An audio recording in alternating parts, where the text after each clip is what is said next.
tienen que ver con el intestino delgado y patologías que tienen que ver con el intestino grueso, ¿ya? Este es un tema, vamos a hablar primero de esto. Nosotros un poquito recordamos algo de fisiopatología intestinal, a ver qué podemos recordar de fisiopatología. ¿Cuál es sería la función más importante del intestino? Absorción. La parte del tubo digestivo se encarga de absorber todos sus nutrientes, ¿no? Y tiene una circulación así. Tiene un sistema linfático que absorbe placas de piel, aparte de absorber, nos tiene que también digerir, ¿no? Porque tiene energía motora, hace aquí una mecánica que por un lado vamos a tener veritas y por otro vamos a segmentar, ¿no? Vamos a digerir los alimentos, absorber los alimentos y después, bueno, llegar al intestino grueso para después excretarlo. Principalmente su función es absorción. Entonces vamos a ver el enfoque de la obstrucción intestinal desde un enfoque más práctico. Ya más práctico cuando ustedes vean, porque otros pacientes ustedes lo van a ver en la práctica. ¿Sí? Para cualquier día, su familia lo va a ver, pero de conclusión no estoy. Vamos a ver cuáles son los criterios, cómo ustedes pueden manejar una obstrucción intestinal. Bueno, ¿cuánto decimos que hay una obstrucción intestinal? ¿Es alta o baja? ¿No? Una obstrucción intestinal alta o baja. Cuando algo, o por alguna razón, se altera ¿qué? El paso, o algo impide, ¿ya? El avance del quimo o del bolo fecal a través del intestino delgado o intestino grueso. Cualquier cosa, ¿ya? Cualquier factor que impida el paso normal, va a ocasionar obstrucción intestinal, ya sea alta o sea baja. Entonces, pero tiene varios sinónimos, ¿no? Por ejemplo, la obstrucción intestinal de tipo mecánica o es funcional, eso es importante. ¿Es funcional o es mecánica? Entonces, cuando hablamos de obstrucción intestinal mecánica, pues como algo estructural, algo mecánico está obstruyendo, también se lo llama como hilo mecánico, obstrucción intestinal mecánica, obstrucción intestinal o hilo mecánico, ¿no? Pero cuando es funcional, funcional, hilo adinámico, hilo reflejo, solo obstrucción intestinal, tienen varios sinónimos, pero al final lo que nos interesa, ¿es mecánico lo que está determinando la obstrucción de todo esto digestivo o es dinámico, es algo funcional? Eso yo tengo que entender, ¿no? ¿Por qué mi paciente tiene obstrucción intestinal, ¿no? ¿Es funcional o es mecánica la obstrucción intestinal? Ahora, de acuerdo al lugar de la obstrucción intestinal puede ser alta, puede ser baja. Esta obstrucción intestinal, sea alta o baja, ¿está complicada o no está complicada?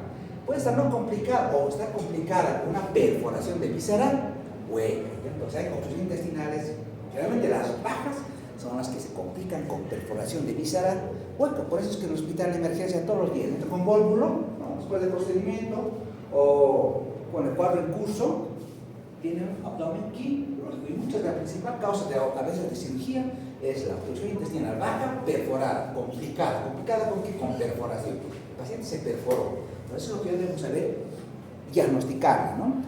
Está obstruido, primero vamos a ir paso a paso. Tenemos que saber cómo determinar una opción clínica, laboratorialmente y especialmente con métodos de diagnóstico que son los imagenológicos. Bueno, ¿cuándo decimos que la obstrucción intestinal es alta? Yo tengo que saber definir desde a dónde es obstrucción intestinal alta. Entonces, este bloqueo del tránsito intestinal, este impedimento del tránsito intestinal, puede ocurrir desde el ángulo de 3 hasta la válvula ileacecal. ¿Ya? Cuando esta obstrucción intestinal va desde el ángulo de 3 hacia la válvula ileacecal, se dice que la obstrucción intestinal es alta. ¿Cuál es el límite? La válvula ileacecal. Hasta ahí. ¿Es alta? Sí. ¿Tiene que ver con patología del intestino delgado? Sí, porque hasta ahí es intestino delgado. ¿Ya? Entonces, tengo que saber de dónde a dónde. Una vez que yo sé de dónde a dónde comprende la obstrucción intestinal o este bloqueo, en qué segmentos del tubo digestivo está 3 y válvula ileacecal, la segunda pregunta que yo me tengo que hacer es ¿cuál es la causa? ¿Qué está determinando que este paciente tenga obstrucción intestinal? El 90%, 80-90% de las causas de obstrucción intestinal son las primas. ¿Ya? Esto es importante, ¿por qué? ¿No? Porque muchas veces de esto depende la conducta. ¿Ya? Si la conducta fuera, vamos a ver, por bridas, el manejo es conservar todo, no solver. ¿Ya? En cambio, por ejemplo, si la obstrucción fuera por hernias. Si estas hernias no se reducen, obviamente son complicadas o están estranguladas, hay que operarlas. ¿Ya? Entonces es importante. O puede que, por ejemplo, en caso de colon, no hay un cáncer que está ocurriendo, o un proceso inflamatorio intestinal, por ejemplo, una enfermedad de Crohn, o un hilio biliar, un cálculo que migró de la vesícula y se impactó en la válvula biosecca y te obstruye. Un hilio biliar, o cuerpos extraños.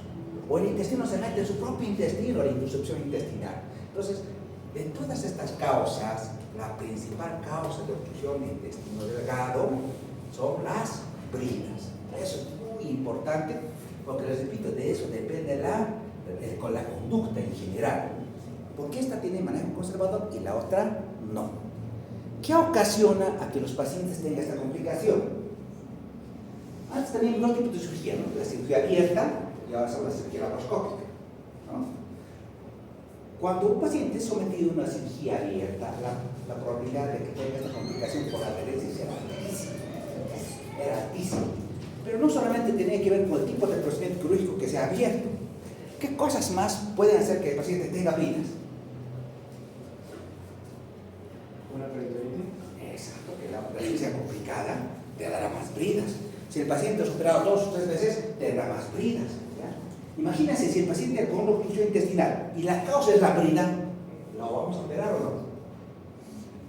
No, porque si yo lo opero, el riesgo que a la larga te haga obstrucción intestinal es altísimo, ¿no? Entonces esto aumenta su riesgo. Por lo tanto, la conducta es conservador, pero tengo que saberlo diagnosticar. ¿Ya? Entonces, por eso decía, mientras más cirugías, más bridas. Más lesión del peritoneo, más bridas. Entonces acá, por ejemplo, ¿qué está haciendo? La liberación de las adherencias. El cirujano entra, ve que las adherencias son la causa, ¿qué es lo que hace? Adheriólisis, ¿no? Hace una separación de estas adherencias. Entonces, ¿qué es lo que unió, lo que complicó la obstrucción intestinal? Son las adherencias. Lamentablemente, lo decimos, ya no es un abdomen rígido, es un abdomen ya con cicatrices intraabdominales. Y estas cicatrices se llaman adherencias. Estas adherencias pueden ocasionar obstrucción intestinal. El 90%, chicos, de las obstrucciones en el hospital son bridas, ¿no? Cuando la obstrucción intestinal es baja, ¿cuáles son las causas? En nuestro medio, ¿cuáles son las causas? ¿No? Todos los pacientes, en toda Sudamérica, ¿no? Todos los tenemos chagas, en Brasil, todos los tenemos chagas. Y la principal causa es bórbulo. ¿Ya? Después viene el fecal.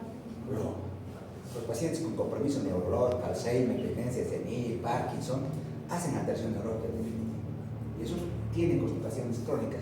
Vienen con tumor de heces, se llama fecaloto, ¿no? Un tumor de heces. Vamos a ver la plaquita, ahí se ve las heces, miren, están así. Sacamos cantidades, está impactado, está petrificado. Otra causa es el cáncer colorectal. Y les decía en la práctica, hay un dato que es importante. ¿Cómo yo puedo diagnosticar un cáncer de colon, por ejemplo? Es un dato clínico fundamental, que es el estreñimiento reciente. Hay una obstrucción intestinal reciente, ya sea baja, digamos, a nivel de, justo del recto, ¿ya? O un poquito del colon, porque tenemos cánceres de colon sigmoide, de colon ascendente, de colon transverso y de colon descendente. Entonces, ¿qué es lo que ocasionó los síntomas? La obstrucción. Pues dice, doctor, hace tiempo hace bien mi deposición y de repente tengo dificultades. No puedo hacerlas, ¿no? Los hago muy acintadas. Y el recto está empezando a distender. Entonces, está haciendo un estreñimiento recién. Vamos a ver después la enfermedad de Crohn, por ejemplo, esta ocasión estenosis, desde la boca hasta la estenosa, por un proceso inflamatorio. Pero eso es raro, ¿no? O sea, al año vemos una vez, 2 veces, máximo 3 veremos de Crohn. Las hernias hiatales sí, las hernias son raras, ¿no? Son las otras hernias en el intestino delgado, son las que más nos complican, ¿no? Pero ¿qué pasa cuando el paciente tiene, por ejemplo, una obstrucción intestinal? ¿Quién sufre? Es el intestino, ¿no? Porque está en muchos casos con sufrimiento intestinal. A veces está estrangulado. Si hay estrangulación, hay congestión, ¿no? En ese intestino incrementa la presión, hay compromiso linfático, venoso, arterial. El paciente que tiene ese nivel, hipoperfusión tisular. La hipoperfusión tisular de intestino ocasiona isquemia, necrosis y te perfora, ¿no? Aparte de que este proceso obstructivo te ocasiona translocación bacteriana. Es un paciente obstruido, muchas veces está infectado. ¿Por qué? Porque tiene translocación bacteriana. Pero como se forma un tercer espacio, ya, en el intestino, no se olvide que el intestino produce hasta 100 litros de líquido. Así como los produce, los tiene que absorber. Es el lugar donde se absorbe casi la mayoría de líquido. Pero cuando está obstruido, ¿qué pasa? Primero se congestiona, esa absorción también está siendo dificultada ya por la obstrucción, por lo tanto se forma un tercer espacio. El paciente empieza a tener compromiso renal, falla renal. ¿Ya? Y a veces eso ocasiona compresión no solamente del sistema arterial y venoso intraabdominal, pero también por la obstrucción va a estar comprometida, de tal manera que eso va a considerar un síndrome compartimental. Porque si hay algo, imagínense, el paciente tiene una obstrucción por líquido, en este caso una obstrucción intestinal, hay compromiso en todo el sistema vascular, linfático, arterial. ¿Qué pasa con el entorno venoso? Con la sangre que tiene que regresar de la parte abdominal hacia la circulación sistémica. Y la presión empieza a bajar. Tu paciente está taquicárdico, hipotenso, por el sector inmediatamente, o sea, no es un recto, ¿no? Un recto rígida, hay que descomprimir ese abdomen. Ahora, paracentesis de emergencia, baja la presión, o sea, la presión intraabdominal y la presión arterial empieza a subir. Había un síndrome compartimental. Es una emergencia, ahora vas a tener que entrar a operar inmediatamente, ¿no? Porque el paciente te va a hacer pan, ¿no? Pero cuando el paciente tiene datos de obstrucción intestinal, la pregunta es, ¿cómo yo lo puedo diagnosticar? ¿Cómo puedo saber que mi paciente está cursando una obstrucción intestinal? Lo primero, el antecedente quirúrgico. Hemos dicho, si yo sé que la principal causa, el 90%, es adherencia, debo preguntar, ¿no? Y al examen debo verificar si me dice, o por ahí me está mintiendo, y el examen físico va a ser fundamental, la cicatriz va a estar ahí, los puntos van a estar ahí, entonces tengo que certificar que tengo antecedente quirúrgico. Porque si es este, ya puedo respirar. Si no es la causa de obstrucción, tengo que llevar ese lugar. Hay que hacer una laparotomía cerebral. Hay que ver que esto, que a veces hay hernias internas, chicos. Hay obstrucción intestinal, un intestino se mete al otro intestino. Hay vólvulos de intestino delgado también, no solamente de corto, se volvula el intestino delgado. Entonces tenemos que hacer una laparoexploratoria. No, hay que entrar a abrir. Pero si el antecedente es quirúrgico, tranquilo. Solo cuando se va. ¿El tiempo de evolución es fundamental? Sí. A mayor tiempo, mayor lesión del epitelio, en este caso intestinal. Con 4 o 6 horas para solamente lesión. Pero mientras más tiempo, pero el paciente a veces conviene con 8 o 10 horas de evolución y hay necrosis, ¿no? Hay necrosis de ese intestino. Entonces, ya está esquemiado, el doctor está esquemiado, está necrosado. Hay que hacer la resección de ese intestino, que es un intestino ya dañado, ¿no? Entonces, es muy importante esto. Ahora, cuando yo empiezo a hacer la enfermedad actual, acá la enfermedad actual, hay una cosa que yo les decía que es fundamental en gastroenterología. ¿Qué pregunta es fundamental en gastroenterología? Que solamente con preguntar ustedes hacen diagnóstico.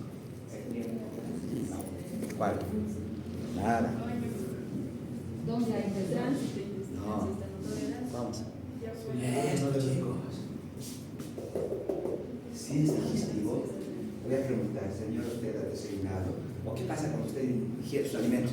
Doctor, inmediatamente lo devuelvo. ¿Cómo y lo devuelvo? ¿Cómo y lo devuelvo? ¿Cómo y lo devuelvo? ¿Tiene intolerancia oral?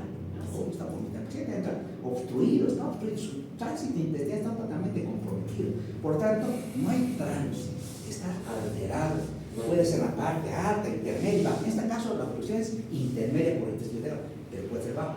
Mientras más alta sea la obstrucción, le da más síntomas obstructivos. El paciente dolor, náuseas, vómitos, todo lo que come, lo vomita. Entonces, tiene intolerancia oral. Pero si yo no le pregunto, él no me va a decir, oye, no me va a decir. Yo tengo que saber decir, entonces, y lo otro, ¿no? ¿Usted elimina gases? ¿Ha hecho caquita esta mañana? No, doctor, desde ayer no. Pero ya, yo he hecho diagnóstico de obstrucción intestinal. Primero, tiene intolerancia, y por otro lado, tiene dificultad para evacuar. Tiene intolerancia, comprometidos. ¿Ya? Entonces, esto es fundamental. Muchos hacen toda la anamnesis. Ellos preguntan todo esto que nosotros debíamos preguntar, ¿no? Pero claro, la pregunta clave que no se la ha hecho. La pregunta clave, si el paciente vomita, ¿ya? No elimina gases, está obstruido, chicos. Por ejemplo, esta obstrucción intestinal se podría confundir con una asitis.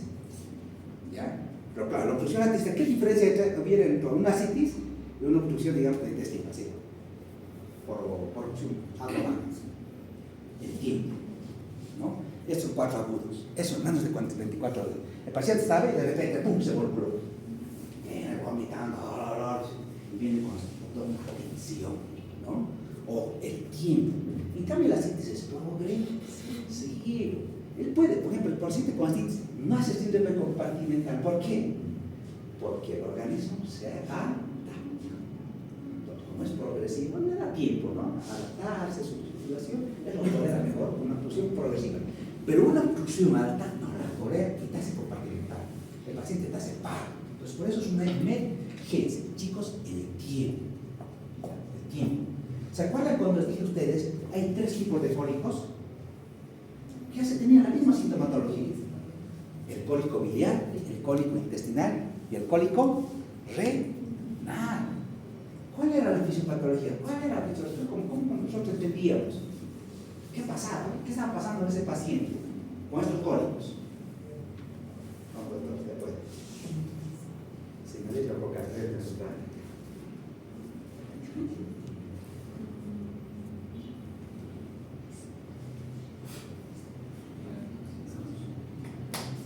son 3 cólicos. Cólico intestinal, cólico biliar y cólico. Todos tienen dolor de tipo cólico. Los 3 tienen náuseas. Los 3 tienen vómitos. Sudoración, porque tiene ese cólico. ¿Qué está haciendo el organismo? Bueno, en este caso con la obstrucción, ¿no? Pero en otros casos, ¿por qué? ¿Qué pasa con el cólico intestinal? Por ejemplo, el cólico intestinal pasa por cuerpo cutáneo, ¿no? Los pacientes tienen cólico porque, ¿qué hace? Ese cuerpo cutáneo, ese cálculo lo que va a hacer es estimular los mecanorreceptores, mucho de la mucosa del intestino. Entonces, la parte del tubo digestivo se altera, se estimula estos mecanorreceptores y estimulan ¿qué? La actividad peristáltica, la contracción del músculo, gracias a la actividad del peso de Meister. ¿Qué son los cólicos? Dicen, hoy salió el cálculo, se metió en el conducto, ¿no? Y el organismo lo tiene que eliminar, porque no hace su sitio, no tiene que haber un cálculo en la vía biliar, ni en el colon, ni en el uréter. Empieza a expulsar. Por eso el peristatismo es un mecanismo de defensa. Cuando hay peristatismo, ustedes sean felices, pero cuando uno encuentra peristatismo, asústense. El paciente está en sepsis, el paciente tiene algo grave. Cuando hay ruidos, escuchen. Yo siempre escuchen 1 minuto. Aprovechen su semiología, es fundamental. No se haga ¿eres genio? Nada, es 1 minuto. Yo tengo que escuchar las características. ¿Existe o no existe? Si son positivos o negativos. Lo primero, ¿no? ¿Hay o no hay? Lo segundo, ¿qué características tienen? ¿No? ¿Son de tono alto, de tono bajo?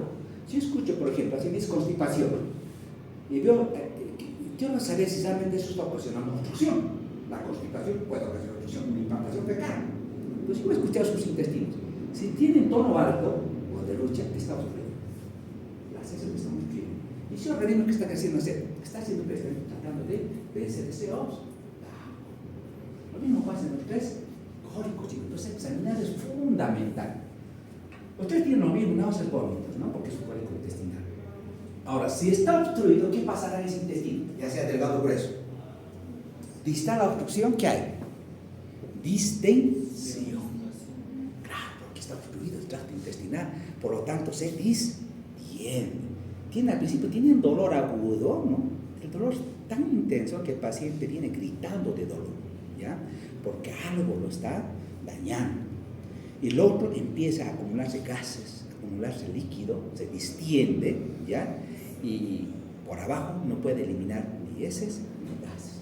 Entonces decimos, está obstruido. Entonces esa es la tríada clásica del paciente que tiene obstrucción intestinal hacia alta baja. Los síntomas podrían cambiar de lugar a obstrucción, ¿eh? Cuando la obstrucción intestinal es alta, el paciente tiene más náuseas y vómitos, ¿no? Pero cuando la obstrucción intestinal baja, el paciente tiene más distensión, dolor, distensión, dominio, ¿ya? Entonces ahí inmediatamente, ¿qué van a hacer ustedes? El examen físico obviamente va a ser fundamental, ¿no?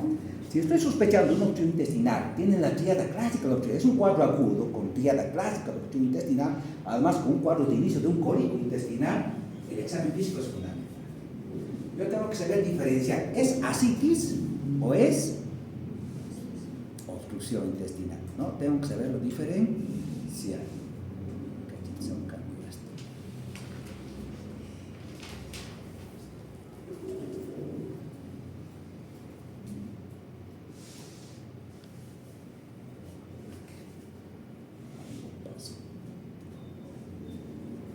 Entonces el examen físico es fundamental, ¿no? La inspección, ¿no? Por ejemplo, la inspección, ¿para qué me sirve? Todo es dinámico, chicos, todo tiene coherencia, todo sigue, ¿no? Pero si estoy pensando en que la causa de obstrucción es heridas, tengo que buscar cicatrices, ¿no? Si mi inspección encuentro cicatrices, ya es heridas, ¿no? O tal vez se ve, no he preguntado, pero de repente cuando veo el abdomen, wow, hay cicatrices. Esa es la causa de obstrucción, heridas. Entonces, la inspección es fundamental. Siempre pregúntese, ¿tiene cicatrices postquirúrgicas o no las tiene, no? La auscultación, yo tengo que escuchar 1 minuto, chicos, 1 minuto, en los 4 cuadrantes, me tengo que dar mi tiempo, ¿no? Y definir, ¿tiene signos de obstrucción? ¿Son tono alto, de lucha? ¿O timbre metálico? Dicen también. La auscultación es fundamental, ¿ya? Para el paciente que tiene aceite, no quiero de esto, ¿no? De cosa normal. Pero al principio hay signos de lucha. Pero al final, ¿qué va a pasar con su intestino? También se va a cansar porque es músculo liso. Silencio total. Silencio total. O se ha perforado. Silencio total. Está con peritonitis. La percusión, ¿no? Ustedes tocan, pero es timpánico. No es mate, es timpánico. Entonces, la percusión, ¿no? Y el otro, ¿está incitado o no está incitado? Si yo veo, examino, grita de dolor, no está incitado, está perforado, está complicado. Esa es una emergencia, tiene que hacer cirugía. Ya.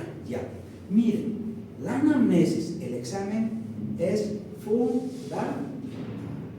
Yo digo, no puedes pedir exámenes sin haber hecho ese examen. No puedes hacer nada.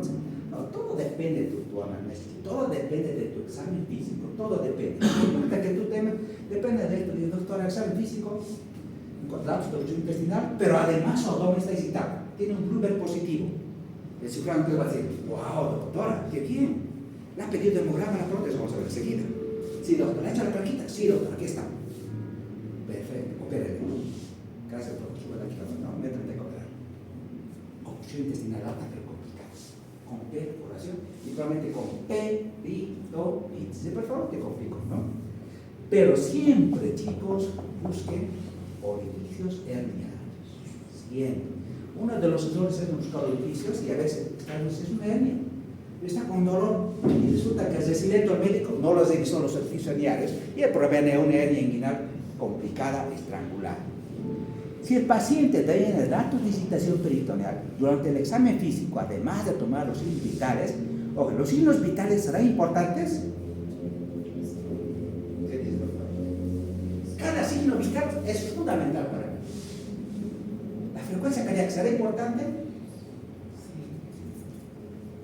¿Sí? ¿Y por qué? Vamos, doctor. La frecuencia cardíaca, ¿es importante o no? Usted la está examinando, es el pulso cardíaco, doctor. Si la frecuencia cardíaca está normal, probablemente no está complicado. Pero si su frecuencia cardíaca está acelerada, 100, 110, wow. Tu paciente ha perdido volumen porque ha vomitado, se ha deshidratado, ¿no? Tiene falla renal, ¿no? Por la fusión misma, o tiene taquicardia por sepsis. Ahora, toma la presión. Puede estar disminuida por sepsis también, o por hipolemia, porque también ha perdido volumen. No sé si es por sepsis, ¿no? Pero la presión puede estar baja, ¿no?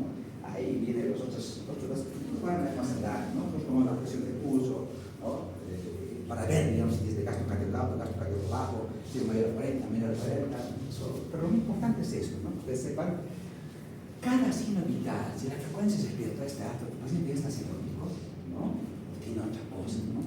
Si tiene temperatura, si la saturación de oxígeno está baja, ojo, ¿no?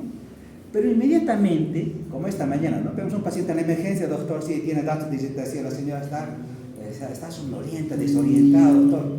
Y le pregunta a la asistente, ¿usted le ha tomado los criterios de SOFAQ? Y doctor, ¿qué es SOFAQ? Pero ¿cómo es SOFAQ? Si mis estudiantes saben, ¿cómo usted no va a saber SOFAQ, chicos? ¿No? Eso solamente es para recordarles Eso es como yo puedo diagnosticar sepsis ya en emergencia. Sí, rapidito, ¿no? Solo conociendo esto. Porque ustedes van a estar en la guardia, ustedes van a hacer retrasos de guardia, van a ganarse la vida al principio quizás sí. Entonces tienen que saber sofá. Mire, ¿cuál es el concepto de sepsis? Disfunción orgánica o disfunción multiorgánica, ¿ya? Eso es como una respuesta anómala del organismo hacia una infección, pero que puede poner en peligro su vida. Pues ahora hablamos de disfunción. Ese es el concepto de sepsis. Antes era SIDS más infección, pero no era suficiente. Pero ahora tenemos que ver, ¿hay sepsis o no? ¿Por qué es importante esto? Porque, por ejemplo, ese paciente tenía una corajitis, la paciente estaba desorientada, con un Glasgow por debajo de 3, estaba con 11 de Glasgow. ¿Y su frecuencia cardíaca, doctor, era controlado? No, doctor, controlele. Entonces, ¿qué controlado? Doctor, 32 de frecuencia respiratoria, con Glasgow por debajo de 10, 11 de Glasgow. Su presión 90-60. Doctor, H, diagnóstico de sepsis. Sepsis de foco biliar, pero así rapidito. No necesita ser genio, no necesita ser muchas cosas. Solamente conocer de estas cosas. Miren, si yo tengo un Glasgow, ya, por debajo de 13, ya tengo un criterio, ¿no? Si la presión sistólica está por debajo, en este caso 90-60, ya tomo los criterios. Esta paciente tiene una frecuencia respiratoria de 32, tengo 3 criterios. Y SOFA me dice solamente 2. De los 3 son los 2, doctora, que tiene que tener. Si tiene 2, he hecho diagnóstico de sepsis. ¿Por qué es importante esto? Porque esto depende de lo que yo voy a hacer. Porque luego se dice que esté en choque. Choque séptico. Choque séptico letal, da. Pero que sepa esto está bien, porque los antibióticos cambian. Si mi paciente está en sepsis, yo no lo voy a dar solamente solo. Ustedes van a ver a todos los pacientes, les da el mismo esquema. Septimetro, sí, pero que eso no nos maneja. Septimetro, pero no. Porque para cada paciente hay un diferente tipo de esquema. ¿Ya? Si está complicado, es complicado. Entonces hay que rotar, ¿no? Ese paciente inmediatamente, ¿qué hace en terapia, por ejemplo? Ustedes van a ver todas las indicaciones de terapia. Si el paciente es diagnosticado de choque séptico, hay una fuerte, una infección, una manera muy importante que es determinar la disfunción orgánica. Le cambia inmediatamente con imipenem, con meropenem. Nada que ver que las expresiones, nada. Ellos van a atacar con muchos medicamentos. Le meten manco, metro y imipenem, o meropenem. Claro, porque la principal causa hay que eliminar. Pero es importante hacer el diagnóstico. Entonces, esto es fundamental, esto es fundamental. Hay muchas cosas, ya digo, guárdense sus presentaciones. Quizá ahora no les da nada de importancia, pero mucha información que les he pasado son de las cosas que todos los días hago en el hospital. Pues repásenla, cuando tengan un caso, echen una miradita y ahí va a tener un resumen de todo lo que se debe hacer. ¿Ya? Bueno, entonces lo voy a pedir, dice la doctora, sí, viene el doctor, parece que tiene criterio de sepsis. Bueno, le voy a pedir un laboratorio, ¿no? Le voy a pedir un perfil quirúrgico porque lo voy a operar. Doctora, mándele un perfil quirúrgico, le va a decir, eso les va a decir el quirúrgico. Hacer un perfil quirúrgico, ustedes tienen que saber cuál es el perfil quirúrgico, ¿ya? ¿Qué cosas tengo que pedir? Hemograma, lo primero, ¿ve? Hemostasa, tengo que ver tipos de coagulación, ¿ya? Tengo que ver perfil, cómo está su glucosa en la creatina, perfil metabólico, electrolitos y pruebas rápidas. Este es el perfil quirúrgico, prequirúrgico. Si les dice prequirúrgicos, ya saben qué tienen que pedir. Esto es lo básico que tienen que pedir para entrar a una cirugía. Ahora, lo otro dependerá de esto, ¿no? Si ustedes ven pacientes asépticos, no, la voy a hemocultivar, la voy a proca, la voy a pedir fibrinógeno, dímero de ácido láctico, panel. Si el paciente está inestable, hipotenso, taquicardio, ha hecho diagnóstico de sepsis, si está en un segundo o tercer nivel, si puede tener exceleración. Porque después el paciente va a necesitar terapia intensiva, porque hay que intubarlo. Hay que intubar. Le voy a pedir, ¿no? Le he hecho su gasota, ¿para qué me llama si no le he hecho una gasa? O sea, hay que mandarle con la gasa, con todo, ¿no? Pero bueno, esto es importante. Si el paciente está complicado, ¿cómo estará el ecograma? ¿Cómo estará el ecograma? Va a ser complicado. Va a haber leucocitosis, desvío a la izquierda, o sea, neutrofilia. Además de, más importante, los neutrófilos. Más, suba más. Basta desviar hacia la izquierda, con neutropenia, con linfopenia. Exactamente, los callados. Estas formas inmaduras que normalmente no se las ve van a estar 10, 20, 30%. Wow, la choca. ese paciente necesita cirugía urgente. Ni siquiera cirugía, necesita urgente, chicos, terapia. Es algo grave. Entonces, usted esto, al acabar y hacer el internado, tiene que saber interpretar un buen hemograma, ¿ya? Un buen hemograma. Esta mañana vino a la emergencia con una paciente, doctor, está con miometralgias, y nos llaman desde el caso de emergencia. Doctor, esta paciente está con miometralgia, fiebre, malestar general. Hemograma. ¿Qué es lo que tenía? Un leucograma, ¿ya? Con leucopenia desviacionado derecho, con plaquetas de 134.000. ¿Cuál es el diagnóstico?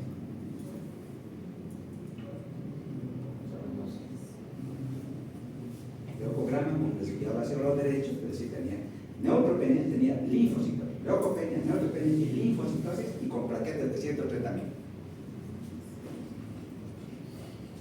¿Cómo, doctor? ¿Cuál es el diagnóstico? Dengue. Dengue. Todo desviado hacia el lado derecho es viral. Chikungunya, dengue, pero con plaquetas bajas, dengue. Con linfocitos rojos, ¿no? Claro, desvío derecho, linfocitosis, con neutropenia, pero linfocitosis, está desviado hacia el lado derecho. Tú ves eso, le dices, es el diagnóstico de enfermedad viral. Ya se ha hecho el diagnóstico. Le ves las plaquetitas bajas, has hecho el, ¿no? Porque es lo primero que te paga, ¿no? La plaqueta, trombocitopenia. Tranquilo, no pasa nada, porque le sueron analgésicos, altas dosis de vitamina C y a su casa, ¿no? Pero mire, la importancia de interpretar un leucograma, eso ustedes tienen que saberlo, chicos. Eso ustedes ya lo han de analizar, pero eso es importante, ¿ya? Los perfiles de hemostasia, ¿será importante o no? Tienen que ser analizados. Si el perfil de hemostasia se prolonga en este contexto, ¿qué es? Sepsis. ¿Ya? ¿Por qué coagulopatía con su sepsis? Si se prolonga es por sepsis.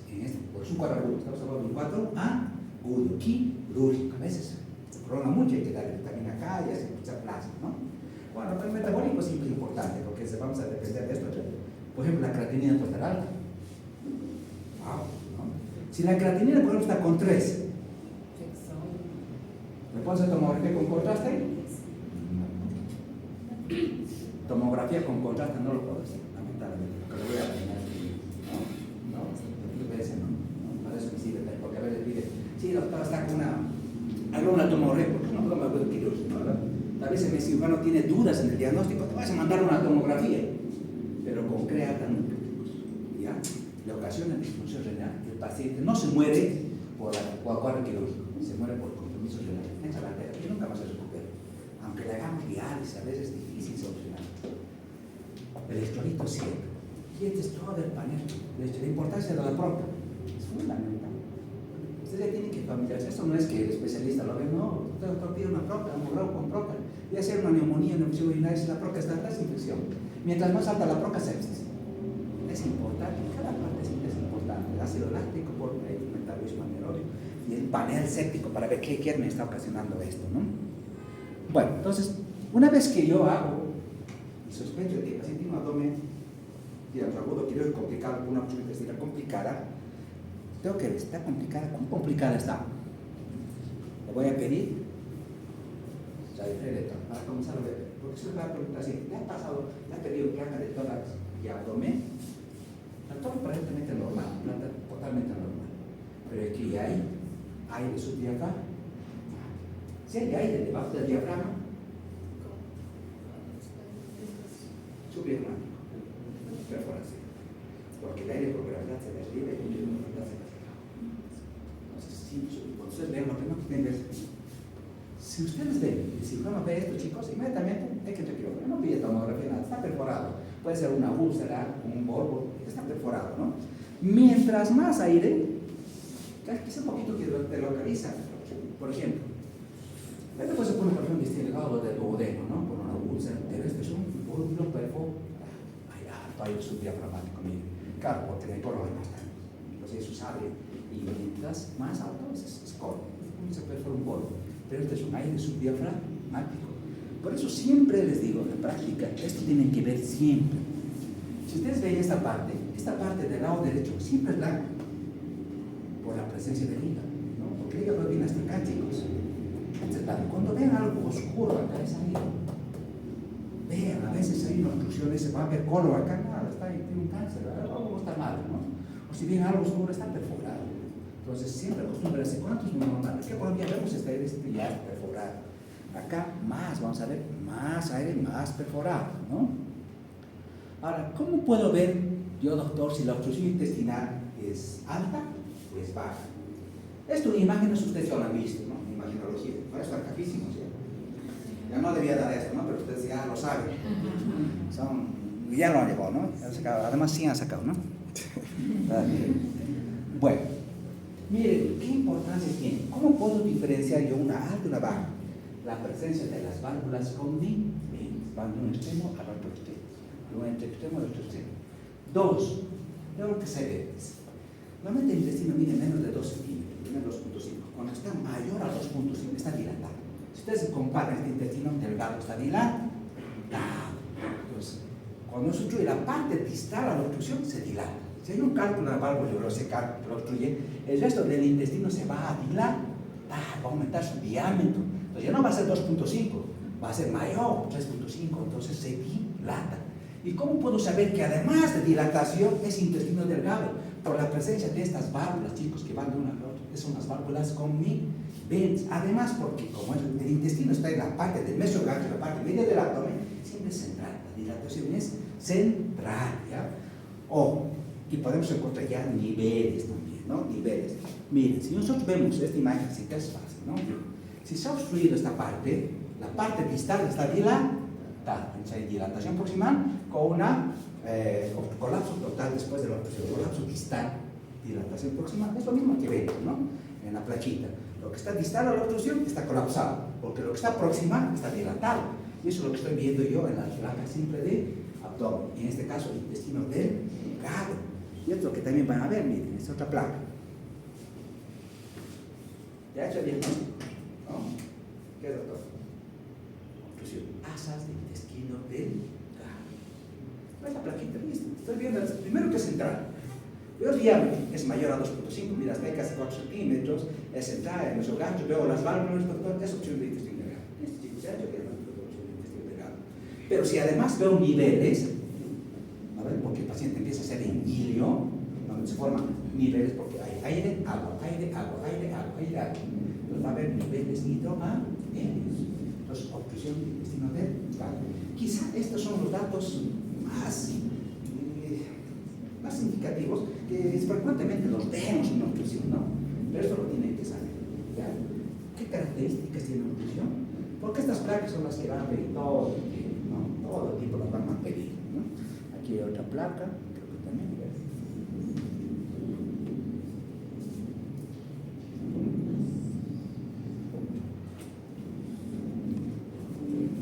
En cálculo, todo el intestino dilatado, hasta el estómago se dilata, ¿no? Porque como hay obstrucción, hasta el estómago, y como un cálculo pasó de la vesícula hacia la vía biliar, eso se llama aerobilio, ¿no? Esa famosa triada de Rigler, ¿no? Distensión, litiasis y aerobilio. Pero ¿cuáles son las imágenes? ¿Cómo yo puedo discernir obstrucción de intestino? Pues, primero, igual, ¿hay dilatación o no hay dilatación? Tiene que ser mayor a 6 centímetros. Entonces, el diámetro del colon varía, ¿no? Varía, sí, pero en general es mayor a 6 centímetros. Pero el colon, ¿dónde está? Siempre está en la peri, no es central. Está en lo que se llama marco colon, que es como un marco del abdomen, ¿ya? Entonces, siempre es periférico, la dilatación puede ser periférica. Acá no voy a ver válvulas, que voy a ver las austras. Cuando yo veo austras, ¿ya? Periféricas, dilatadas, ¿qué va a ser el diagnóstico, no? Obstrucción de intestino graso, pero no hay válvulas, ya no hay válvulas, es periférico. Por ejemplo, miren, esta obstrucción del intestino, ¿qué llama la atención ahí? Es la misma placa, pero con un colon coráneo. ¿Se acuerdan que acá normalmente, ustedes van a ver una placa simple de abdomen, viene el ciego, el colon ascendente, y de aquí viene el colon transverso así. Después viene el colon, el ángulo, aquí está el ángulo endosténico, el ángulo hepático está acá, porque el hígado viene casi hasta acá. No es que el hígado está aquí, no, viene hasta acá, ¿no? Viene el ángulo esplénico, baja el descendente y es inmóvil, ¿no? Todo el colon, miren cómo está. Dilatado, es el único colon, ¿no? su diámetro es mayor a 6 centímetros, es periférico. Pues el diagnóstico de dolor de coco. Estas imagencitas son, mírale, heces, ¿ya? Heces. Y miren, a ese mismo paciente, claro, ¿no? Le hacemos un colon por enema, claro, le hacemos un diagnóstico de dólico por Chagas, con un estudio contrastado.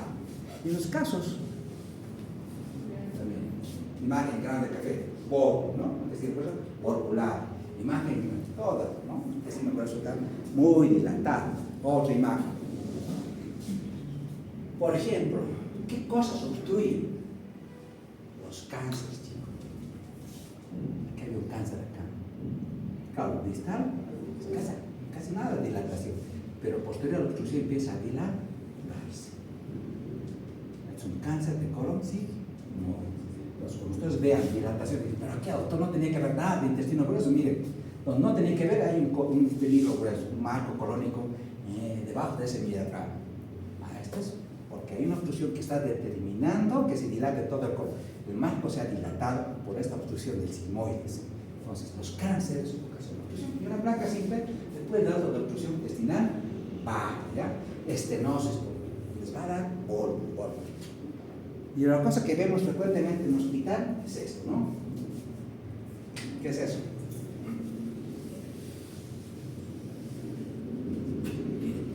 Ese es el famoso decaloma. Entonces el abdomen está lleno de heces. Todo, ¿ya? Y todo esto es esta imagen, mira de pan. Todo es heces. Todo el abdomen se llena de heces, ¿no? Todo ese colon está completamente repleto de heces. Imagen en miga de pan, con datos particularmente celebrado, decaloma obstructivo. ¿Ya? Cuando está obstruido y un síndrome compartimental, porque está comprimiendo vasos, ¿no? Entonces, es una emergencia aquí, hay que operar. Y entonces, si tienes acá cantidades, ¿no? Bañadores, ese es un decaloma obstructivo, decaloma obstructivo. Bueno, pero el ilio puede ser funcional también, ¿no? Por ejemplo, después de la cirugía, doctor, el paciente, claro, como había manipulación de las asas, hace un ilio, ¿no? El paciente no tiene peristatismo. Entonces, pues el paciente, después de la cirugía, está en NPO, ¿no? Hasta que tenga ruidos, apenas hay ruidos, quiétale, ¿no? Pero depende cuándo se ha manipulado, 2 hasta 3 días está, ¿no? En NPO. Hay un ilio por quirúrgico, ilio por sepsis. Por ejemplo, esta es la cirugía de una viejita, que entró con abdomen agudo perforado por apendicitis, todas esas de intestino grueso, delgado, pero también el estómago estaba muy dilatado, pero eso era un ilio por sepsis, ¿no? Las pancreatitis también dan ilio, pancreatitis dan ilio, la hipopotasemia, por siempre pedimos electrolitos, porque el potasio bajo, el magnesio bajo, te va a cocinar ilio, pero un ilio adinámico, ¿no? Entonces siempre pedimos primero esto, ¿no? Siempre hay que ver. En este caso, las dos asas, tanto el delgado y el grueso, están dilatados, ¿no? ¿Le podríamos pedir tomografía por contraste? Solo en caso de que yo tenga dudas en el diagnóstico, ¿no? Que yo tengo certeza de qué es lo que está ocurriendo aquí, le puedo pedir tomografía. Mejor siempre con contraste, ¿ya? Mejor siempre con contraste. Y siempre con buena función renal, ¿ya? Realmente todo dice, estimo la toma, sí, toma, voy a saber si es más para su carro, ¿no? Porque igual tienen que explorarlo, ¿no? Pero para saber dónde está el problema, te le pido un toque con contraste. Si el paciente está estable, tiene buena función renal, mandémosle una tomografía para ver cuál es la causa, ¿no? Solamente es a veces hay un interno, una hernia interna. Entonces, debe ser antes de la cirugía, pero con buena función renal, chicos. Buena función es importante, ¿no? Porque la obstrucción intestinal, por ejemplo, el otro día he entrado a operar y era una enfermedad de Crohn con estenosis de la válvula ileocecal. El cirujano no entró a explorar. Miren, una cosa de importancia de el cirujano tiene que ser buen clínico. Algunos cirujanos son buenos clínicos, también buenos cirujanos, pero no todos, son solamente los cirujanos. Entonces él entró a operar, entró el paciente con así, él entró a operar, ¿no? Entró a operar, pero no había nada. Porque entró con la intención de encontrar a un paciente joven que era tuberculosis, algo, ¿no?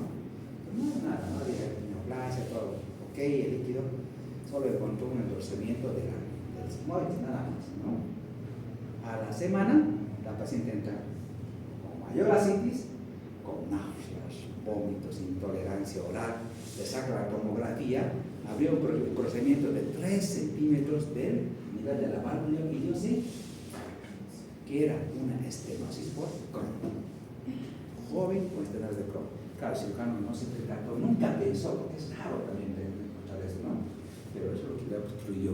Entonces, bueno, si hizo el tratamiento, va a salir la paciente mejoró, ¿no? Bueno, el tratamiento es conservador quirúrgico, depende de la causa. Si el tratamiento es conservador, ¿cuál sería la primera medida que nosotros tenemos que colocar? Si el paciente viene con obstrucción intestinal, sonda nasogástrica. Lo primero que ustedes tienen que colocar es sonda nasogástrica. La primera medida heroica es sonda nasogástrica. Las características del débito me pueden indicar la sugerida localización, ¿ya? Si el débito es intestinal, el débito es fecaloide. Si el débito es bilioso, es intestinal. Si el débito es fecaloideo, es de colon. Entonces, las características del débito. ¿Ya? Entonces, les colocamos sonda nasogástrica o aspiración. Entonces, le colocan, porque el estómago ya estaba cerrado de líquido. El paciente empieza a tener por la zona, ¿no? 1 litro, 2 litros, 3 litros, 4 litros. Hay que colocar suelos, pero con medidas, con un tratamiento conservador, chicos, ya, muchos estudios, el 73% no se quieren cirugía. Por eso hay que observarlo, no se quieren cirugía. ¿No? Entonces, solamente usamos una anaságóstica, ¿no? Y hay que observar durante 48 horas, ¿no? A no ser que tu paciente esté realmente incapacitado, complicado, operar, ¿no? Pero con estas medidas, ya, es suficiente. Hidratar, analgésicos, sonda nasogástrica es fundamental. Les va a indicar, la sonda debe cuantificar. ¿Cómo yo puedo saber si mi paciente, por ejemplo, está yendo bien con la sonda nasogástrica o no está yendo bien con la sonda nasogástrica? ¿Qué lo tendría que hacer? ¿Qué es lo que va a hacer usted, doctor? Su paciente estaba con función intestinal, con función de intestino delgado, o sea, el colon. Usted le coloca sonda nasogástrica. ¿Cómo puede ver que su paciente está yendo bien o mal? A las 24 horas, ¿cómo va a estar el débito? Le van a colocar cuantificar débito, ¿no? Si a su ingreso tenía 5.000, al segundo día, ¿cuánto es su débito para hoy? 350. Ah, ¿bien o mal? ¿Mejoró o empeoró? Parece que está mejorando, porque el débito está disminuyendo. Bien, pero si está disminuyendo, ustedes son a ver tránsito. Entonces el débito es importante, ¿ya? Si el débito es mayor, 5.000, 6.000, nada, desde que operar, ¿no? Está totalmente bien. Pero si el débito es menor, es porque ya está intestinal. Y la pregunta, ¿no? No, gracias, sí, sí, doctor, bueno, ya está resolviendo, ¿no? Y muchas veces en ese momento le hacemos ¿qué? El estudio contrastado. O sea, es un tránsito de intestino delgado, estoy contrastado de intestino delgado, el intestino delgado empieza a preparar el paso de contraste. Y esto ya pasó. El paciente pasó casi, no necesita más nada, ¿no? Y la radiografía contrastada, chicos, del intestino, ayuda mucho, ¿ya? Porque el contraste, aparte de verificar obstrucción, nos va a permitir nos va a permitir también, nos va a coadyuvar con el manejo. Entonces, fundamental la sonda nasogástrica, muy importante.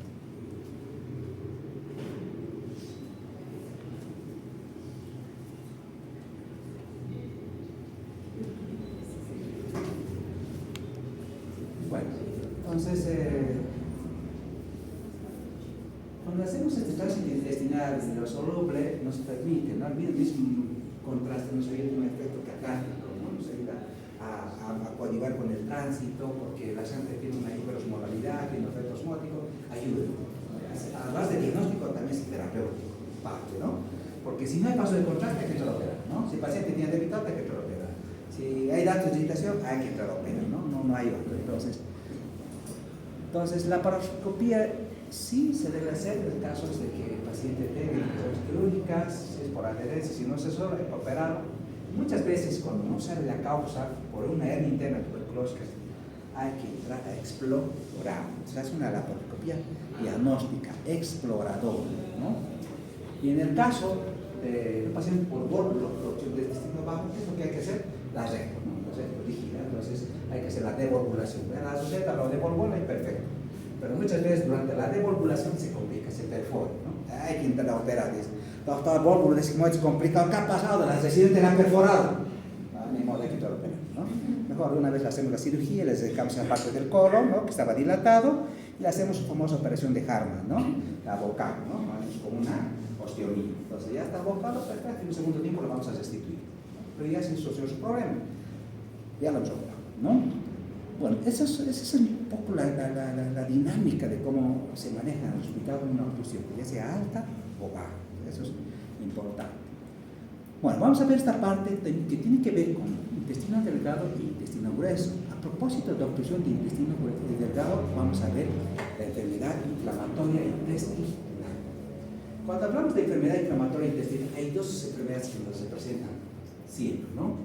O es Crohn o es colitis. O es Crohn o es colitis. Ambas son patologías inflamatorias crónicas del tracto digestivo que afectan el colon y el intestino delgado. Vamos a ver qué diferencias hay en las dos, ¿no?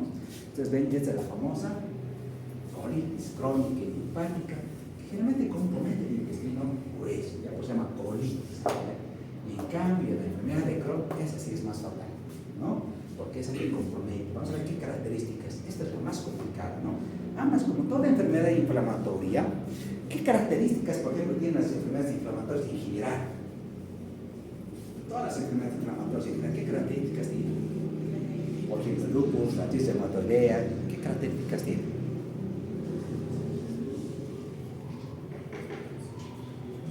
La forma de evolución es casi impredecible, ¿no? A veces, unos pacientes con reumatismo les da una vez controlada y nunca más se activa, ¿no? Pero hay otras que se activan, a veces a algunas pacientes les da el reuma y las de forma totalmente desactiva, hasta que las deshacen, ¿no? Y hay otros que se activan, se activa, es inactiva, ¿no? A veces da por ciclos, ¿no? Depende mucho de qué, de la inmunidad de cada paciente, porque son enfermedades inmunomediadas, ¿ya? Depende de la inmunidad celular o moral de cada paciente, ¿no? Entonces, lo mismo las enfermedades inflamatorias dependen de esa característica, ¿no? Estas muchas veces tienden a recidivar. Pues cuando hablamos de enfermedad inflamatoria, siempre dos cosas, o es colitis o es enfermedad de Crohn. ¿En quiénes es frecuente esta enfermedad inflamatoria? Como las enfermedades en el sexo femenino. Ya, en el sexo femenino. Cualquier mujer, por ejemplo, de dudoso diagnóstico, con síntomas medio atípicos en edad fértil, edad reproductiva, joven, mujer, siempre piensa en enfermedad inflamatoria intestinal. ¿Ya? A veces el diagnóstico está ahí, uno no piensa, pero se da.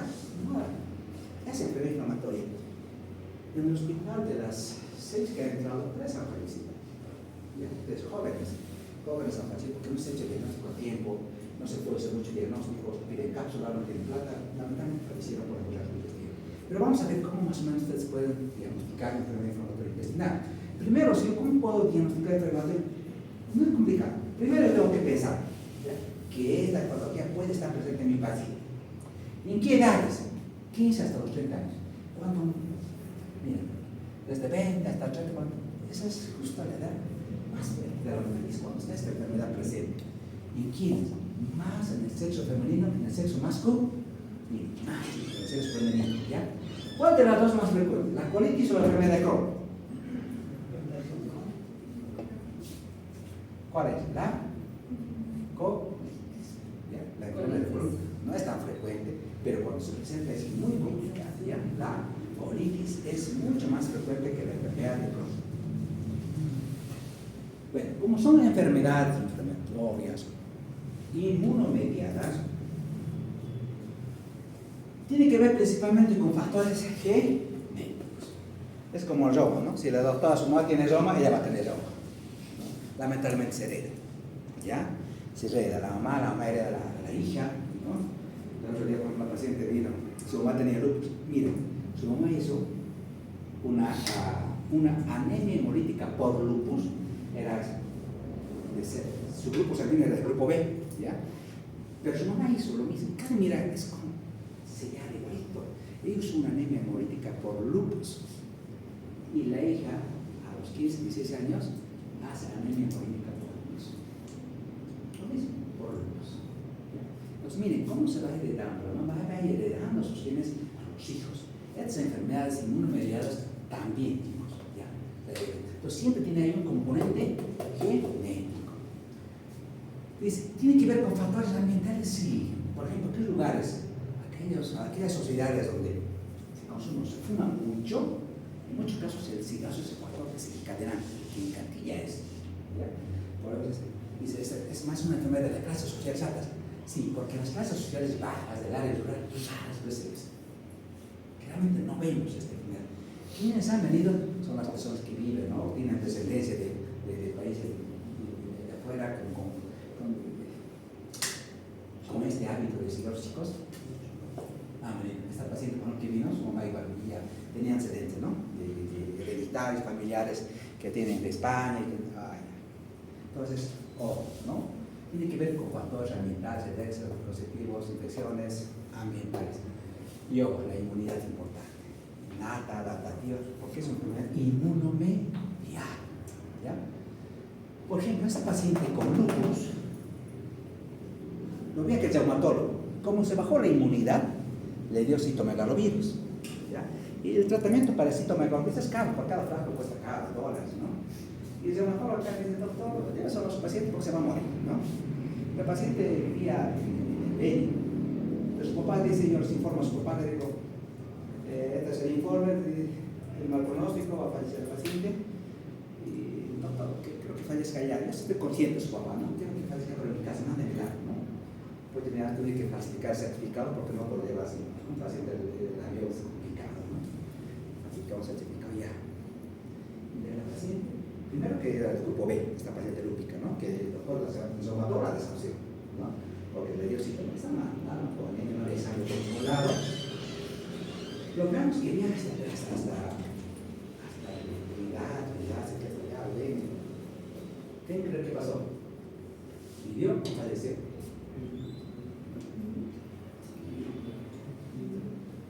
Pasó, ¿ya? Se descontó mamá, ¿no? Como tu hija es joven, ¿tú qué vas a hacer? ¿Vas a dejar que tu hija se muera? No. Primero, ya no es el caso familiar, tres familiares en el grupo B. Sangre, ¿no? Grupo sangre, y están súper hemoglobina. Ya la anemia está por controlar, ¿no? Y aquí el reumatólogo dice, prevención de cloroquina. Ya, entonces con presión a 40 y cloroquina de 50. No es mantener la dosis, ¿no? Y vamos a mantener la dosis, porque eso es lo que la paciente podía. Y la prevención. La alimentación.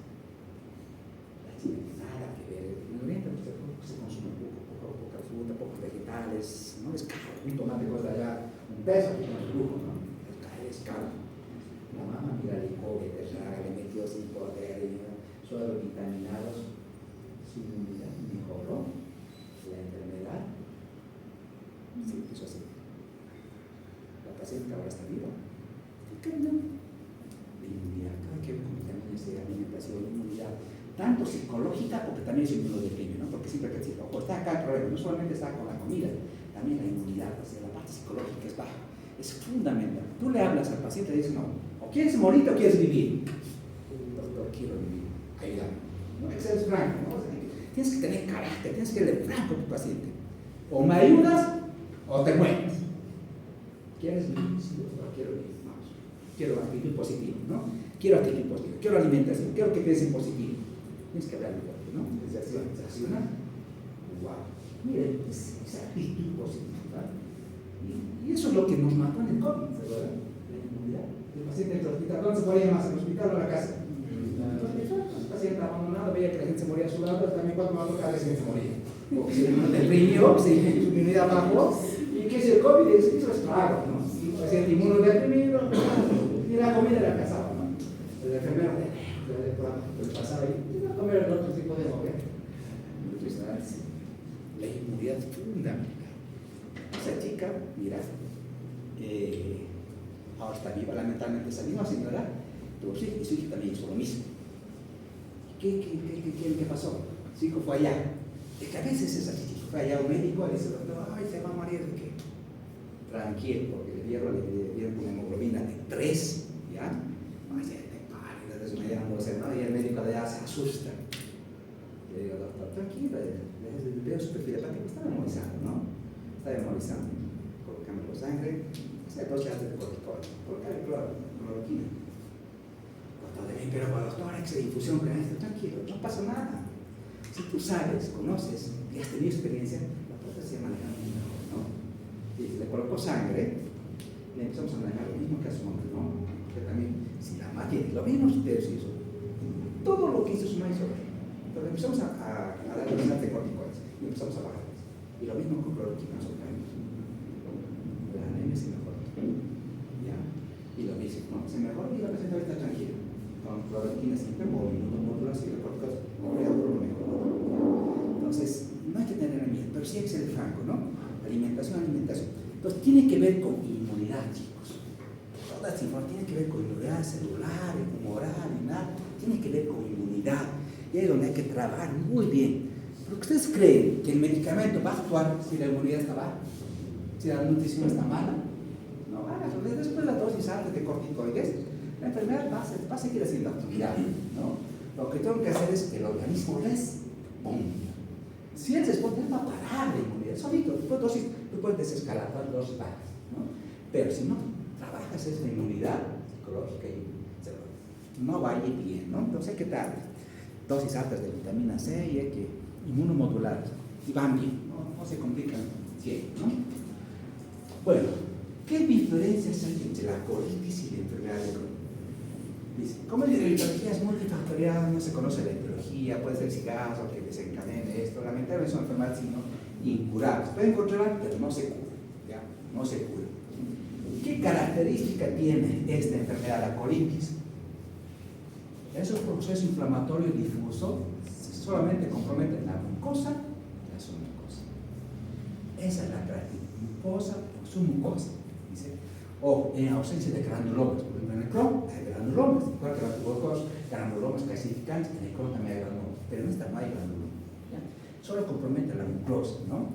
Dice, ¿te puede comprometer desde el recto? Se puede comprometer. Miren los tipos de cloritis que podemos tener. Puedo tener una próctitis que te compromete solamente el recto, ¿ya? Te puede comprometer todo el colon izquierdo, ¿ya? Una colitis del lado izquierdo, o te puede hacer una pancolitis. Obviamente esta va a ser más severa porque es proceso inflamatorio de todo el colon, ¿no? Pero la característica es de que compromete solo la mucosa, ¿ya? Hay un proceso inflamatorio de la mucosa. Entonces, acá, por ejemplo, puede tener hematoquesia, ¿no?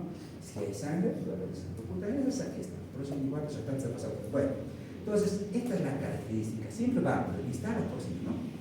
¿Verdad? Siempre va a ser sanguíneo. Comienza muchas veces acá, después viene del lado izquierdo, después del cielo.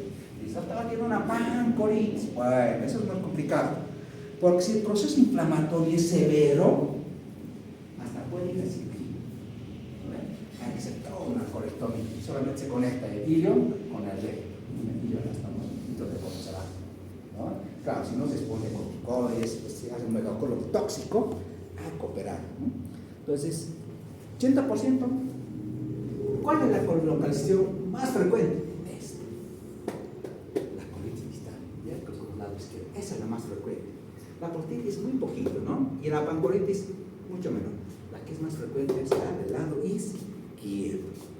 Y el paciente que tiene este cuadro de colitis, un proceso inflamatorio de la mucosa del colon, ¿qué síntomas tendrá?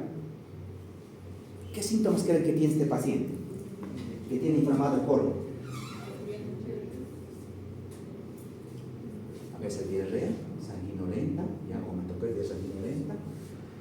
A veces como proceso inflamatorio depende si es el recto, puede haber tenesmo rectal, ¿ya? Pero depende de la extensión.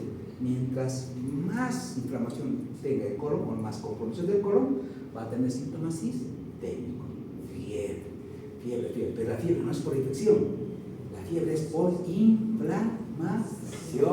La leucocitosis no es por infección, es por inflamación. Entonces tiene compromiso sistémico, ¿no? Compromiso sistémico. Ojo, ¿ya? Pero ¿Y ese paciente va a sentir dolor? sí, dolor, porque va a tener diarrea, dolor tipo cólico, diarrea, hematoquesia, fiebre, hasta escalofríos puede dar, pero cuando hay escalofríos es infección, no, cuidado. Pero fiebre tiene que ser, ¿ya? Dolor, diarrea, sanguinolenta, hematoquesia, pero puede haber fiebre.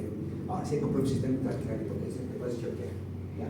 Pero hay dolor abdominal, ¿no? Dolor, pero principalmente en la posición sanguinolenta. lento. Si es que está comprometido el recto, claro, tienes pulpo, tenés, no pasa, no puedes hacer. Pero es como un síndrome disentérico, te cuando vas a poquito, haces a poquito, pero con sangre. Pero es por inflamación, no es por inflamación. En las parasitarias, en las medianas, es, ¿no? El tener mucho retar, eso es por inflamación, ¿no? Pero ojo, ya hay compromiso sistémico. Mientras más inflamado, más síntomas, ¿no? Pero ¿qué diferencia hay entre el Crohn?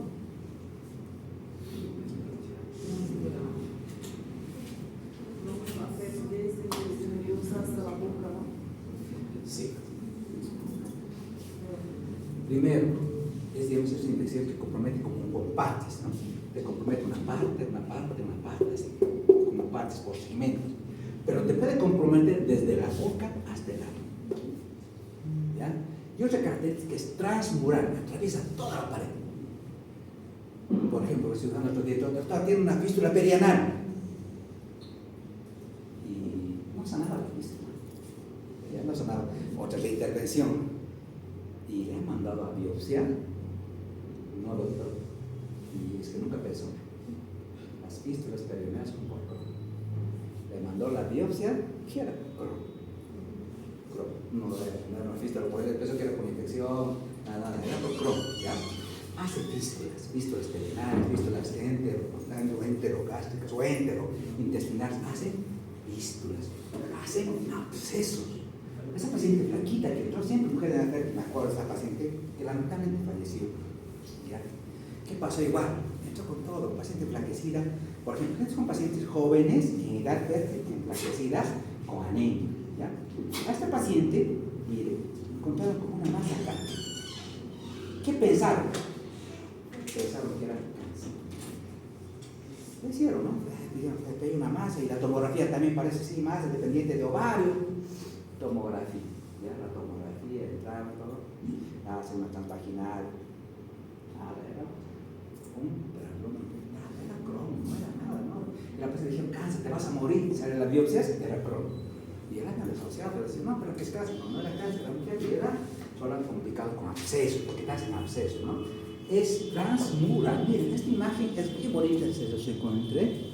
Este gráfico, ¿qué es para este gráfico? Si tú ves este gráfico, ya sabes. Si ves Crohn, ¿cuál será peor? ¿Este o la colitis? Este es más malo. Este es decidido. Este no. Ese paciente, por ejemplo, Dasher Bond está obstruida, pero claro, miren, estaba este proceso inflamatorio, todo esto se inflamó, justo el hilio distal, como es una obstrucción justo a nivel de hilio, claro, hay una obstrucción de intestino delgado, ¿no? Todo se destruyó, tan delgado. Pero esta paciente además hizo compromiso porque hace el colon también se obstruyó, ¿ya? Pero miren, estenosis, que hay heridas, se forman abscesos, ¿ya? Ojo, se forman fístulas, mira. Fístulas, de un intestino al otro, hay fístulas enterocutales. Esta infección es transmural, ¿ya? Esta paciente, por ejemplo, entró a la cirugía, ya la entró a la cirugía, no encontró nada limpio y lo cerró, ¿no? Cuando volvió, su líquido estaba infectado. Pero ¿cómo estaba infectado si la cirugía era limpia? Tenía Crohn. Esta paciente que hizo un absceso, que todos le dijeron, tiene cáncer, nada, hizo un absceso intraabdominal, se delimitó mucho, ¿no? Pero era Crohn. Entonces, esta es transmural, chicos. Hacen úlceras, hacen fístulas perianales, enterocutáneas o interintestinales, enterointestinales. Te hace complicaciones, pero principalmente de estenosis. Entonces, esta es una de las enfermedades más complicadas, ¿no? La enfermedad de Crohn. Hay que tenerlas miedo. Siempre hay que pensar. Cualquier mujer con un cuadro crónico de larga edad que empieza a tener cuadro agudo, pensemos siempre en cualquier dolor, cuadrante inferior derecho, ¿no? Con alteración de tránsito intestinal, que hay perdido peso, es Crohn. Es que tenemos que pensar. Pero doctor, no, si no piensas, es difícil que puedas descontar, ¿no? Tienes que pensar que sí, una mujer de edad fértil que viene con esta afectación, ¿no? Ahora, si hay compromiso colónico, va a tener sangrado rectal, ya sea con sangre. El Crohn es más complicado, chicos, porque tiene patrón, ¿no? Primero tiene un patrón inflamatorio, un patrón estenosante, un patrón testículo. El patrón inflamatorio Este proceso inflamatorio, en este caso, esta paciente de la cual yo seca, lo estenosó. Vimos la tomografía, dice una estenosis de 3 centímetros. Todo estaba cerrado. Claro, es lógico. Si está obstruido, va a tener no se pone, es como una opción de intestino delgado por Crohn, ¿no? Mira, era un viernes y el doctor al paciente, justo era mi paciente, ¿no? Como yo decía, oye, tenemos que salir del colon porque tienen que ver esto. Había alta sospecha de que era Crohn, ¿no? No lo podemos preparar porque estaban preparando con la coloscopía, ¿no? Porque nos compramos recómbitos. Hoy el día sábado, doctor, la paciente está mal. Veo, le pido PCR, estaba muy inflamada. Le pido el colon, las asas de intestino delgado estaban dilatadas, colon también dilatado. Bueno, el fin de semana no hay nada, ¿no? Vamos, infusión con corticoides. 100 miligramos de hidrocortisona cada 6 horas, ¿ya? Son 5, ¿no? Sí. La paciente, plum, fue mejorando. Segundo día, tercer día, estaba con un patrón inflamatorio, además, no sano. Gracias a Dios, no estaba todavía cristalizado. Ya había sospecha que no estaba, pero estaba con este patrón. Mejoró el proceso inflamatorio con los corticoides, ¿ya? Porque las placas fueron disminuyendo de diámetro y el paciente no tenía síntomas de obstrucción intestinal. O sea, que la estenosis, después de logramos hacer una colocoideoscopía, ya no había estenosis. Mire, con el proceso inflamatorio estaba muy inflamado. Su PCR estaba arriba de 100, ¿no? Estaba inflamado. Entonces, mejoró esto, si mejoró esto, mejoró la estenosis. Y la paciente logramos externarla, ¿no? Y ahorita está con inmunosupresión, está en desescalada. Ojalá vaya bien, siempre se complica, ¿no? Sí, entonces es complicado el estenosis, hacer su visto, usa las perianales. El cirujano después le pasó la biopsia, era un Crohn, ¿no? Sin tratamiento, el paciente mejoró más de con más cirugía. ¿Cómo yo puedo hacer el diagnóstico?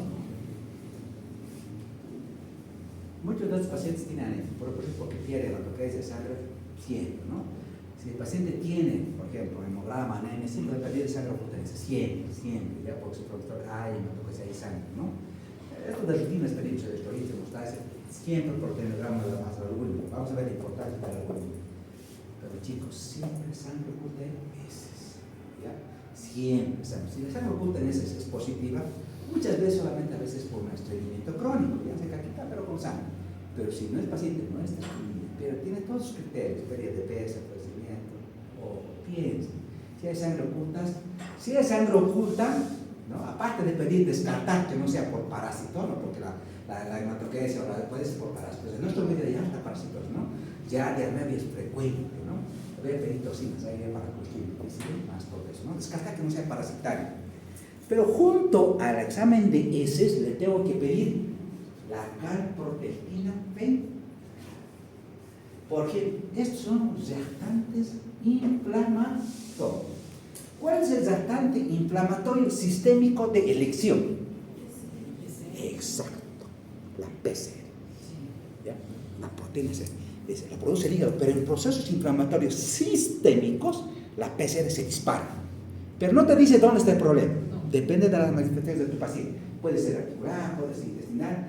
Te dice, doctor A o doctora A, a algún lado de su paciente hay una inflamación cerebral. Búsquelo un poco, ¿no? Pero no te dice. Ahora, ¿cuál es el biomarcador inflamatorio intestinal de elección? Eso, la calprotectina. Yo quiero saber si la inflamación es del tubo digestivo, le tengo que pedir calprotectina. Si ustedes saben eso, chicos, sistémico, local. Sistémico, la PCR, local, calprotectina. La lactofacina sí nos dice que puede ser un marcador inflamatorio, pero tiene más estudios, más evidencias, las que dicen más es la calprotectina P. Entonces yo tengo que ver, ¿para qué me sirve? Por ejemplo, si mi paciente tiene dolor, diarrea, no de larga data, y el paciente dice, tengo constipación, diarrea, pero no es nada. Solo un poquito de síndrome es normal. Yo quiero descartar un síndrome de intestino irritable, que es funcional, o una enfermedad inflamatoria intestinal. ¿Cuál es el examen de laboratorio que me puede definir? Si la calprotectina es normal, debajo de 50, el doctor, su paciente tiene síndrome de intestino irritable.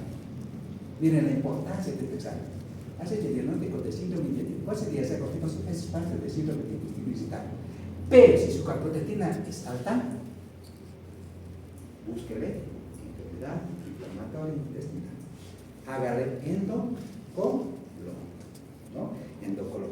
Porque es una paciente joven, ¿no? Es paciente joven. Pero además de esto, puede tener marcador tumoral, ¿no? Por si acaso, por si tiene televisión, puede tener marcador tumoral. Todos son negativos, ¿no? Todos van a ser negativos porque es inflamatorio. Pero miren la importancia de la calprotectina B. Estos son los parámetros, ¿no? Mire, cuando el parámetro de 100 a 200, probabilidad de actividad leve a moderada. Cuando la calprotectina de mi paciente estaba de 255. Entonces una calprotectina alta, wow, está complicada. Pero mientras más alta la calprotectina se sube a 1000, 2000, una inflamación severa del intestino, se sube alto. Pero ya te dice actividad. Pero lo importante es cuando es normal, para descartar algo. Por lo tanto, si un paciente viene con dolor diarrea de una semana, 3 semanas, le pedí al paciente, le pido todo el copo, hemograma más albúmina, y la albúmina es importante, ¿por qué? Está olvidado. Todos los pacientes que vienen con enfermedad inflamatoria tienen la albúmina baja, porque es un reactante de fase aguda negativo. Cuando baje la albúmina, asústense. Todos los pacientes, esta paciente tiene con albúmina 2.3, ¿ya? Los otros pacientes con 2.1. Entonces dicen, pero ¿cuál es la causa del paciente? No está perdiendo proteínas por la orina, su hígado está bien, nada, es inflamatorio, ¿ya? Por eso dice un reactante de fase aguda negativo. ¿Qué significa? Que mientras más bajo, más grave la enfermedad, ¿ya? Mientras más bajo, más grave la enfermedad. Cuando yo veo una alteración, por eso tengo que saber lo normal. Si yo sé lo normal, ya voy a saber, esto no es normal. No importa qué, pero por lo menos ya tienes la idea de que no es normal y tienes que referir al paciente, ¿ya? Cuando la albúmina baja, con la PCR alta, ojo, es sistémico. Cada calprotectina está alfa es local, es intestino de la calprotectina es fundamental, igual que la lactofacina, pero con la lactofacina no hay muchos estudios. Se dice que es un buen marcador también de enfermedad inflamatoria intestinal, pero la que estamos utilizando es esta. Pero cuantitativa, ya los que dicen, doctor, calprotectina positiva, no me sirve, si es posible, no me sirve, yo quiero saber cuantitativo, cuánto está. Si está por debajo de 50, ahí es donde yo debo trabajar, ¿no? Ahí es importante. Bueno, aparte de todos los exámenes de laboratorio, obviamente todos los exámenes de diagnóstico son fundamentales, ¿no? Entonces, el AREAN, por ejemplo, antes así dice mucho el colon por edema, tránsito intestinal, pero todo esto ha sido ya un poco como todo. Ya no los hacemos para estas enfermedades, ¿ya?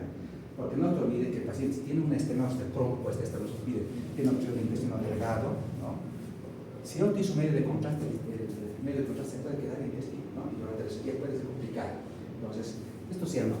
Si hay la sospecha de un Crohn, una enfermedad complicada, el mejor método de estudio, ¿cuál va a ser?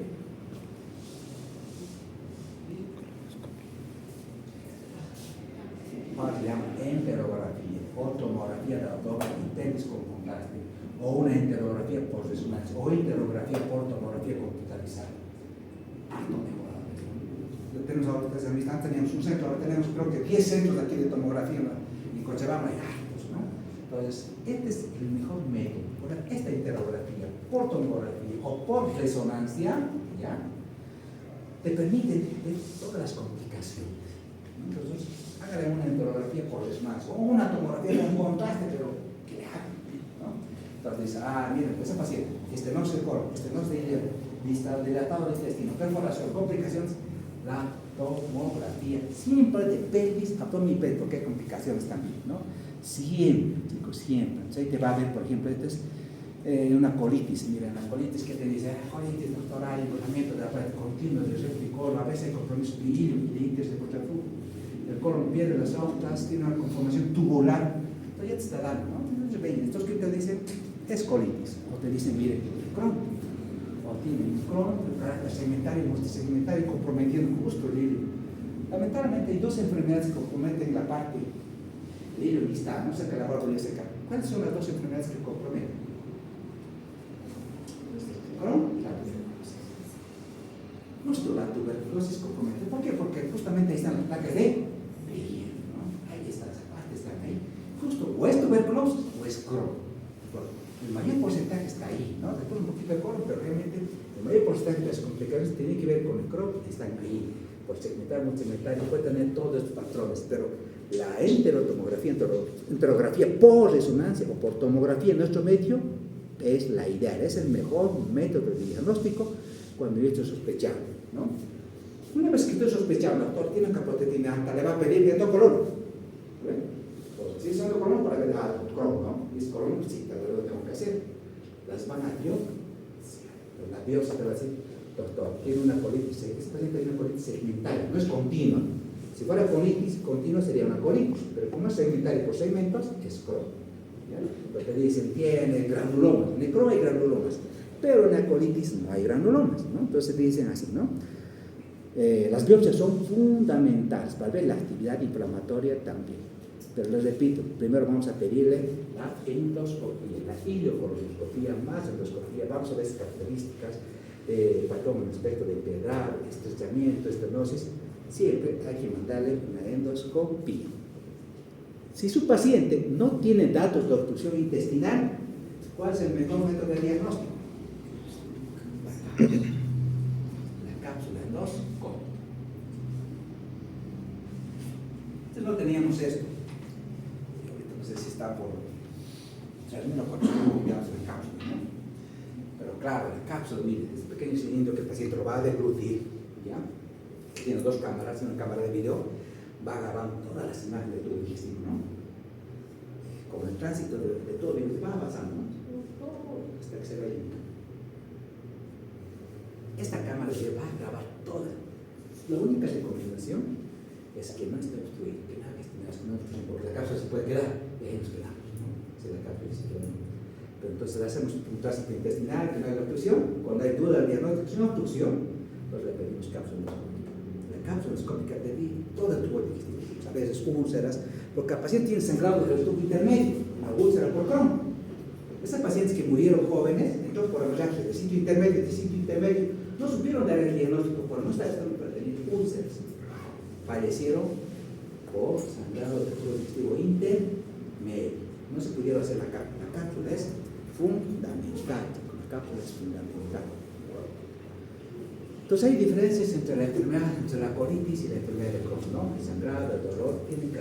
La fiebre, ojo, siempre es por inflamación, no es por inflamación, por masas. La Crohn, por ejemplo, tiene enfermedad trienal más frecuente en la Crohn, ¿no? La colitis rara vez hace fístulas en la Crohn. Colectomía, cuando es más frecuente, hay que hacer la colitis ulcerosa. Tiene diferencias, ¿no? Y el tratamiento tiene que ver, claro, otros medicamentos, ¿no? Generalmente si es, por ejemplo, de colon, les damos estos aminosaliciliatos, insupositorios, tabletas, ¿no?